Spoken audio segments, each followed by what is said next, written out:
dikenal dunia sebagai raksasa tidur yang menyimpan potensi dan peluang besar di sektor ekonomi dan keuangan syariah.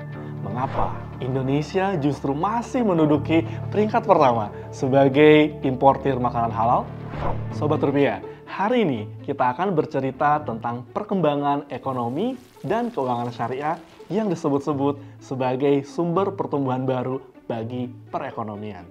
Menariknya, banyak negara dengan mayoritas non-muslim yang kini kian gesit berebut peringkat di State of the Global Islamic Economy atau SGIE.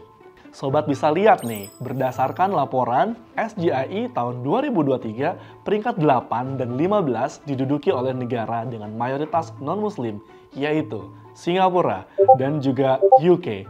Indonesia sendiri saat ini berada di peringkat 3, naik 1 peringkat dibandingkan tahun 2022. Oh iya, untuk yang belum tahu SGIE itu apa, SGIE merupakan laporan yang berisikan posisi berbagai negara dalam ekonomi halal global ya sobat.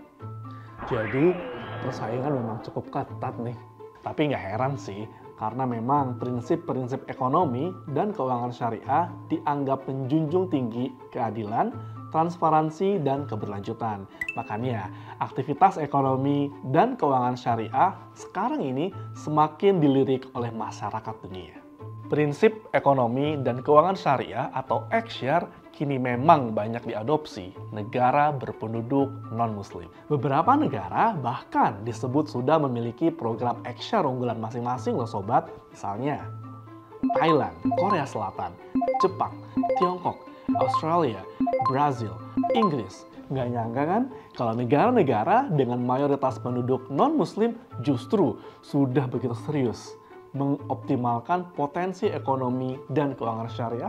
Makanya, Indonesia yang saat ini memiliki 207 juta muslim atau 87,2% dari keseluruhan penduduk disebut-sebut sebagai raksasa tidur yang menyimpan potensi dan peluang besar sebagai pemain utama dalam perekonomian dunia, khususnya di sektor ekonomi dan keuangan syariah.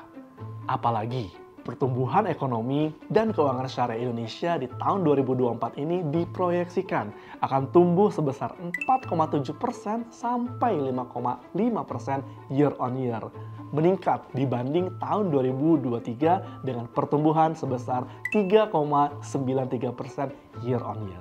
Jadi apa saja nih sektor unggulan dari Ex-Share nasional? Pertanian, makanan minuman halal, pariwisata ramah muslim, dan fashion. Keren kan? Kalau ini aja sudah keren, kebayang nggak dengan perkiraan konsumsi muslim global yang mencapai 2,8 triliun dolar AS di tahun 2025 nanti? Seberapa besar industri Ex-Share kita bisa berkembang dan menopang perekonomian nasional? Makanya, Bank Indonesia selalu berupaya mendorong perkembangan Ex-Share tanah air melalui 3 pilar kebijakan. Pilar pertama, penguatan ekosistem produk halal.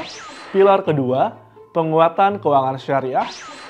Pilar ketiga, penguatan literasi, inklusi, dan halal lifestyle. Selain itu, ada juga nih event ekonomi dan keuangan syariah terbesar dan terlengkap yang sudah selama 10 tahun terakhir secara konsisten diselenggarakan oleh Bank Indonesia, yaitu Indonesia Syariah Economic Festival atau ISEF. Sama seperti tahun-tahun sebelumnya, penyelenggaraan ISEF tentunya selalu menghadirkan tokoh-tokoh inspiratif dengan puluhan kegiatan menarik.